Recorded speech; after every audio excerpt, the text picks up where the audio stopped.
এক মাস বাদেই রথযাত্রা। তার আগেভাগেই রথযাত্রা নিয়ে প্রস্তুতি শুরু করে দিল শিলিগুড়ি ইসকন মন্দির।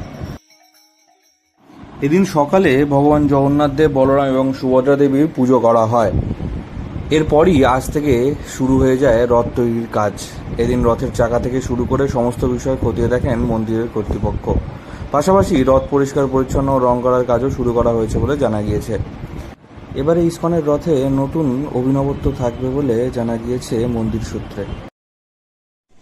জয় জগন্নাথ। আগামী 7 জুলাই ভগবান জগন্নাথ দেবের রথযাত্রা অনুষ্ঠিত হবে পুরীর সাথে সাথে সারা বিশ্বতে। শিলিগুড়িতে মহা ধুমধাম করে ইসকন আয়োজিত রথযাত্রা প্রতিবারের ন্যায় এবারে হতে চলছে। তারই প্রস্তুতি আজকে প্রথা মেনে জগন্নাথ দেবের রথের সামনে শঙ্খ, ঘণ্টা, খোল, করতাল বাজিয়ে আরতি এবং কীর্তন সহযোগে এই শুভারম্ভ হলো রথের মেরামতির কাজের। বিগত কয়েক বছর করোনা মহামারীর কারণে রথযাত্রায় ইসকনের সেভাবে করে উঠতে পারেনি। তবে গত বছর আলাদা করে মাসির বাড়ি তৈরি করে দৃষ্টি আকর্ষণ করেছিল ইসকন। জগন্নাথ দেব, বলরাম ও সুভদ্রার রথ মাসির বাড়িতে গিয়েছিল কয়েকদিন। এবার একটু অন্যরকম চিন্তাভাবনা করছে ইসকন কর্তৃপক্ষ। আগামী মাসের 7 তারিখ রথযাত্রা অনুষ্ঠিত হবে, তাই এবছর কোনো খামতি রাখতে চাইছে না ইসকন কর্তৃপক্ষ। প্রতি বছরের ন্যায় এবছরও ধুমধাম করে রথযাত্রা তৈরি করার সিদ্ধান্ত নিয়েছে মন্দির কর্তৃপক্ষ। তাই 1 মাস আগে থেকেই প্রস্তুতি পর্ব শুরু হয়ে গেল ইসকন চত্বরে।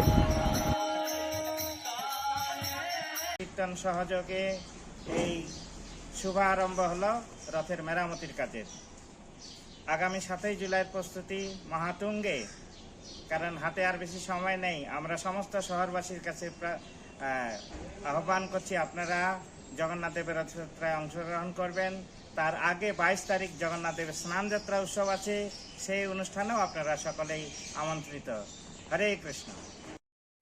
ইসকনের জনসংযোগ আধিকারিক নামকৃষ্ণ দাসের কথায় তাদের রথযাত্রার প্রস্তুতি পর্বের সূচনা ইতিমধ্যেই হয়ে গিয়েছে। 7 জুলাই অনুষ্ঠিত রথযাত্রার জন্য আজ থেকে শিলিগুড়িতে রথ তৈরির কাজ শুরু হলো।